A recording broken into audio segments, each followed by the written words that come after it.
Howdy, I'm Axel from HitFilm, and today we are going to look at creating the impact of a shotgun blast. In an earlier tutorial, we looked at creating muzzle smoke and the effect of a gun being fired. This time we're going to look at the other side of that, where someone is getting hit by that gunshot. Please download the project files if you want to follow along, and let's get started. Here is the raw footage of this shot, and as you can see, Eris is just jumping backwards. As in our falling stunt tutorial, a lot of the impact is created through editing the clip, and the way this shot is cut together with other shots in the sequence. So, I have included the project file from our muzzle smoke tutorial, so you have something to edit it together with. Of course, in the actual film, these two shots weren't edited together like this. The clip we are working with actually followed a shotgun blast, as the name suggests. But it will still work for our purposes. So let's start by looking at editing this clip onto the timeline. In the media panel, click the shotgun chest clip, and it will open in the trimmer. The trimmer allows us to easily select a specific portion of any video clip for use. We can preview the clip by playing it or by scrubbing the playhead beneath it. Find frame 907 just before he jumps backward, and we will set our in point, either by pressing this button or by pressing I on the keyboard. Then press the spacebar to play, and then again to stop once he has landed, and we will set our out point using this button or the O key.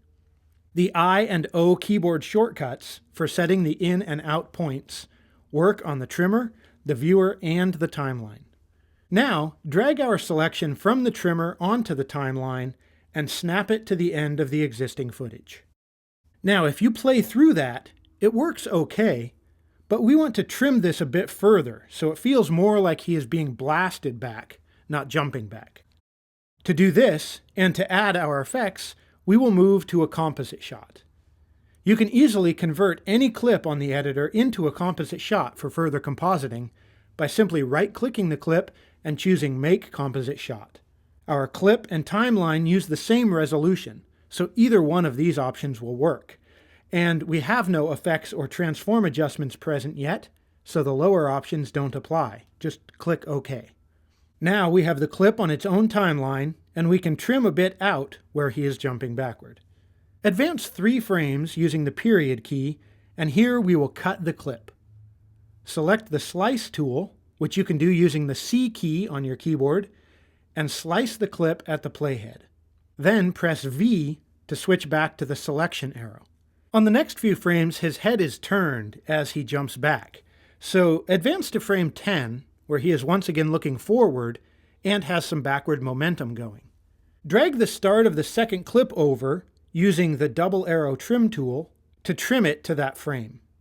Then drag the entire clip over using the single arrow move tool to close the gap. Both of these options are in the selection tool, but they are contextual. By default, the move mode is active, but as you move the cursor near the end of a clip, it will switch to trim mode. Now, if we scrub through, you can see the movement is a bit better, but there's an obvious jump there due to the camera moving. So we need to adjust his position so that he lines up properly. To do this, we will first use a mask to remove most of the frame.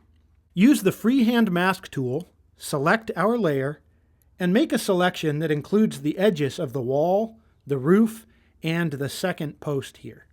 Since our character is moving, we will use these stationary edges to get a good alignment. Once the mask is closed, we need to replace the area we removed, so trim the start of the second clip back to the start of the timeline. Now, we will use a fun trick to get perfect alignment. Your first thought might be to reduce the opacity of the top layer so we can see through it and align them. But here's a way that works even better. Right-click the top clip and set the blend to Difference. Difference blend shows us exactly where the edges of objects and layers are different. Zoom in on the viewer using your mouse wheel, or the zoom menu, onto the finer details of this post. Then we can move the layer, either by dragging it or using the arrow keys on the keyboard, until it turns black when we get perfect alignment. With Difference blend, once there is no difference between the layers, the edges disappear. So when everything goes black, you know you have perfect alignment. Once the alignment is perfect, open the transform properties for the layer and enable keyframing for the position property by clicking the circle just left of the position name. Then we will check each of the other 2 frames where this clip is visible and ensure it is properly aligned on every frame. Just adjust the position on each of them until the edges disappear into black. Once we have all 3 frames properly aligned, we can set the zoom back to scale to fit to see the entire frame, then right-click the layer and change the blend back to normal. Now, if we scrub through, our alignment is lovely, and we have a much stronger impact, more like he is being forced backward. Let's soften the edges of our mask a bit just to ensure the edge isn't obvious. In the Mask Shape controls, set the feather strength to 10, and that will do us nicely. If we switch back to the editor and play through that, we can see it works pretty well just as it is.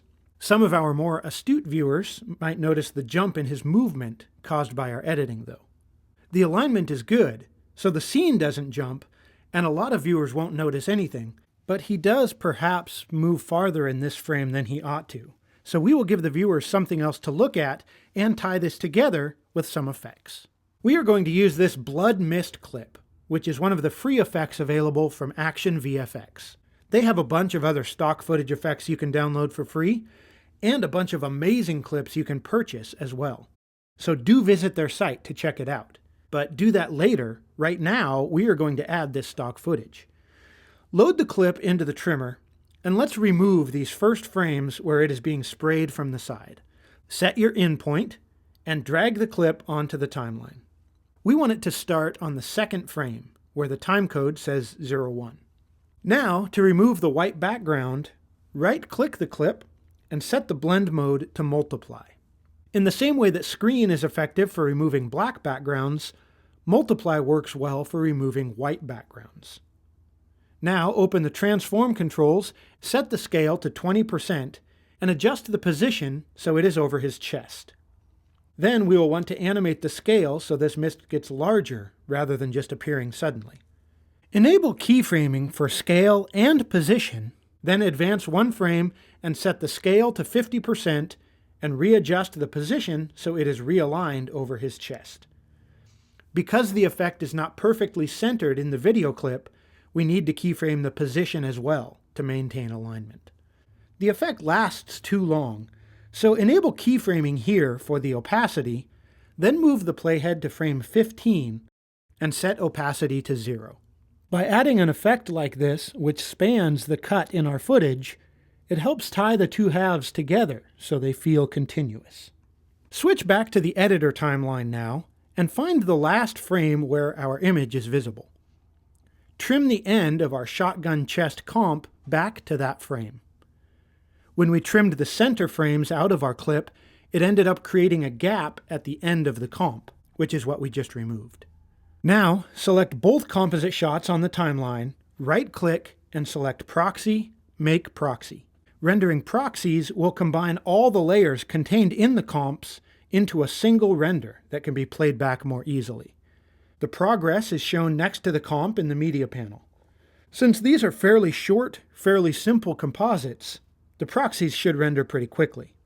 Once they are done, play it back to see how it looks.